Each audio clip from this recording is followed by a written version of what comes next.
sommes venus, comme je vous l'ai dit, cimenter davantage Umoja ni Nguvu par ma présence. Et cela a été fait. On était en contact avec différentes cellules installées au niveau de la ville de Kalemi, à travers des descentes sur terrain, où on a eu à être en harmonie avec les acteurs de terrain et aussi échanger avec eux. Et là, il faut signaler que c'était des échanges fructueux. On a partagé de bons moments ensemble. Aussi, on était en contact avec les délégations venues de Kabalo, Kongolo, Kiambi, Ankoro, Manono, Nyuzu, Lengwe, de Umoja ni Nguvu, avec lesquels on a passé des moments ensemble à notre quartier général, à l'issue desquels tout en regardant l'avenir avec détermination, avec plus d'espoir, parce que ayant passé des moments ensemble, on a eu à se côtoyer, à se reconforter mutuellement. Et je suis le plus heureux parce que voir ces gens venir, leur détermination, leur engagement, me dit que Umoja ni Nguvu va de plus en plus en grandissant et a été effectivement cimenté. L'autre objet de ma visite, je vous l'ai dit l'autre fois, c'est répondre à l'appel à l'adhésion. Étant cofondateur de Ensemble pour la République, opté pour le Tanganyika, je m'étais dit qu'il fallait venir adhérer ici localement, chose qui a été faite hier. Et voilà, donc ma mission en bref a été, comme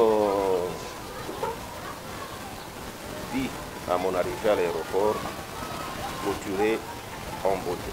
Umoja, c'est ma vision. Le parti, c'est, je dirais, une vision collective, parce que le parti englobe tout le monde. Mais moi, en tant qu'acteur de Umoja, initiateur de Umoja, et en plus, en tant que cofondateur de Ensemble pour la République, je dois faire la jonction entre les deux. Ça, c'est à mon niveau à moi. Umoja a une vision, mais qui doit répondre aux attentes, ou c'est pas à l'approche ou à l'optique prise par Ensemble pour la République, bien sûr. Quand on regarde Moïse Katumbi, qui est le fondateur, le président de Ensemble pour la République, c'est un, le social, deux, la proximité avec la population, trois, l'amour pour la patrie, et nous dans Umoja ni Nguvu, c'est l'amour pour notre cher Tanganyika. Donc il n'est pas difficile de faire la jonction entre les deux, d'autant plus que tous on est appelés à se comporter comme des petits Moïse Katumbi là où on se trouve. Et à travers ma structure, et je vous ai dit, difficile de me départir de Ensemble ou de Umoja, en tant que cofondateur, coopté pour le temps. Je n'ai pas été coopté pour Kalemi, coopté pour... je prends Nyuzu parce que je suis originaire de Nyuzu, mais j'ai été coopté pour le Tanganyika. Ça veut dire, je dois mener mon action sur toute la province du Tanganyika, et en menant cette action sur toute la province, je mène aussi Ensemble sur toute la province. Les deux vont de pair. On ne peut pas avoir une vision politique sans pour autant associer le social. Un politique qui travaille sans le social, et le social c'est la population, je ne vois pas un politique qui travaille sans la population. L'ambition de tout un politique, c'est briguer soit la députation provinciale, soit la députation nationale. Voilà. Un homme sans ambition est nul. On ne manque pas d'ambition. Devenir gouverneur de la province du Tanganyika pour l'émergence du Tanganyika, c'est une bonne chose. Et s'il faut que j'apporte ma pierre de contribution pour l'envol du Tanganyika, eh bien je ne manquerai pas. C'est des frères, des grands frères, des papas, en qui j'ai beaucoup de respect. Et Aujourd'hui, ils ont une lourde responsabilité de recoller le Tanganyika. Et le Tanganyika ne pourra être fort que si eux, au sein de l'Assemblée provinciale, ils sont unis, forts et marchent ensemble. Envergure nationale. De sorte que s'occuper seulement du Tanganyika serait une grosse erreur parce que les responsabilités qui étaient les miennes étaient au niveau national. Et aujourd'hui, Yves Lubouli, cofondateur de l'Ensemble pour la République, coopté pour le Tanganyika. Donc Yves Lubouli a l'obligation d'agir dans le Tanganyika. Aujourd'hui, au Tanganyika, il est plus important de se départir des couleurs politiques. J'ai dit tantôt là qu'il serait mieux que les députés se mettent ensemble. Donc on voit plus le Tanganyika que les connotations politiques. On n'a pas besoin aujourd'hui de... C'est ça qui est à la vogue aujourd'hui avec notre politique. C'est notre tour, attendez-vous dans 5 ans. Quand il y aura élection, vous allez revenir. Je crois que ce moment-là est dépassé. Pour le Tanganyika, c'est plus l'unité des fils et filles du Tanganyika pour que la province aille de l'avant. Il y a une chose qui m'a révolté, c'est que quand on arrive jusqu'au piment qui vient de la Tanzanie, ça c'est regrettable. Le Tanganyika hier c'était le grenier. À cette époque, on avait des Arabes, Sarahani, Abdoul, qui étaient en campagne agricole, mais aujourd'hui plus de campagne agricole. Le piment, le sombé, tout vient de la Tanzanie. Et pas plus tard qu'il y a 2, 3, 4 jours, il y avait un vent violent sur le lac qui soufflait. Le tas de sombé est passé jusqu'à, je crois, à 1000, 1500 francs le tas de sombé. Hier, dans plusieurs familles, les mamans disaient et curieusement, aujourd'hui, les Mayani qui étaient accessibles deviennent aussi chers parce qu'ils proviennent de la Tanzanie. Et ce que la population ne sait pas comprendre, c'est que quand on prend 1000 francs pour acheter un tas de sombé ou un tas de galenga, c'est enrichir le cultivateur tanzanien plutôt que d'enrichir le cultivateur congolais ou du Tanganyika. C'est des choses qui révoltent. Il y a aussi l'insécurité. On a grandi ici. Quand vous arrivez d'aller au village, il y avait de l'harmonie entre les Tois et les Bantous. Et du coup, on ne peut pas comprendre qu'il y ait cette division, ce conflit. Et lequel conflit a mis en déroute plusieurs villages qui n'existent presque plus. Et c'est des choses sur lesquelles, si le Tanganyika est uni, il est fort. Si le Tanganyika est fort, tous ces conflits, toutes ces divisions pourraient être vaincus facilement. D'abord, l'amour. La valorisation de la personne humaine. Et par l'amour, je prends un exemple ici à Kalemi. On a créé un vent au sein de certains groupes, je prends les Musukumeni et les Chaliomènes, qui avec l'avènement de Homo Janingouvou ont appris non seulement à se prendre en charge, mais à s'entraider mutuellement. Un de leurs est malade, ils savent faire de petites cotisations pour prendre en charge ça c'est l'aspect amour. Et la valorisation, hier, le Musukumeni, les Chaliomènes étaient considérés comme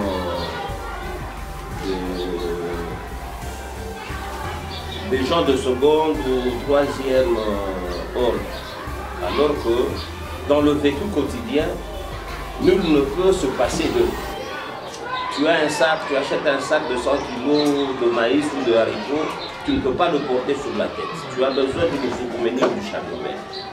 Mais en valorisant cette catégorie de la population, on a senti, eux-mêmes l'ont dit, ils sont acceptés, respectés. Et c'est une des valeurs que véhicule Homo Janingouvou et qui ne peut laisser personne indifférents. Et c'est l'avantage que nous avons. Quand on prône, on véhicule un bon message, je crois que tout le monde ne peut que adhérer à ce message. On est arrivé à des endroits où, après le passage de Umoja Nguvu, c'est les qui restent, qui portent maintenant Umoja Nguvu dans leur terroir.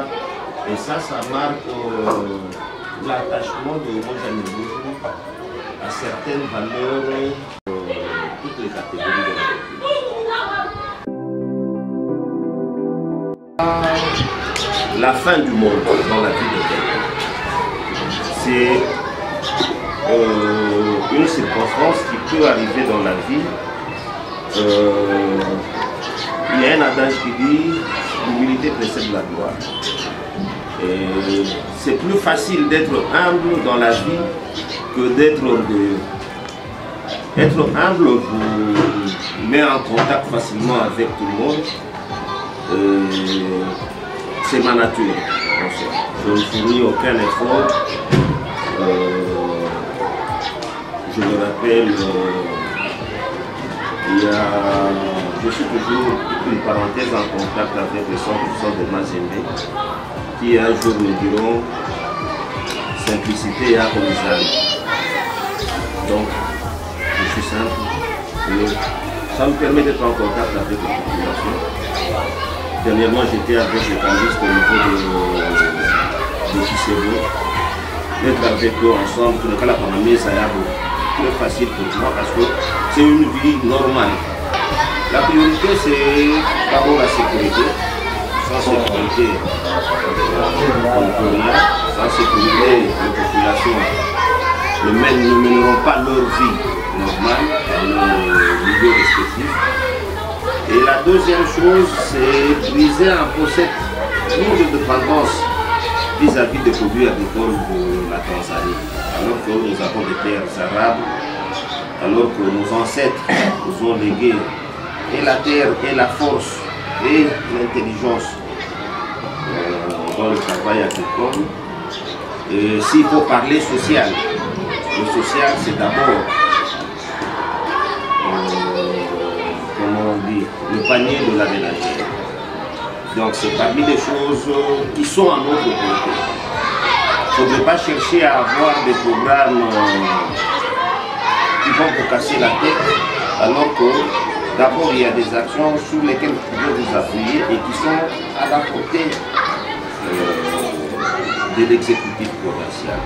Ce sera une des premières choses que nous devons faire, mais encore faudra-t-il qu'il en soit ainsi. Laissons le temps au temps et au moment opportun, on parlera gouvernorat, on parlera gestion de la province. Mais là, c'est mieux qu'on parle Umoja, qu'on parle qui sont des choses qui sont à notre côté. Des fois, on a l'impression que les gens attendent beaucoup plus de Umoja que de l'État congolais. Et c'est ça qu'on a eu à faire comprendre à la population. Il y a certaines choses qu'elle demande qui ne sont pas à notre portée et on leur dit que ça, à leur disposition et c'est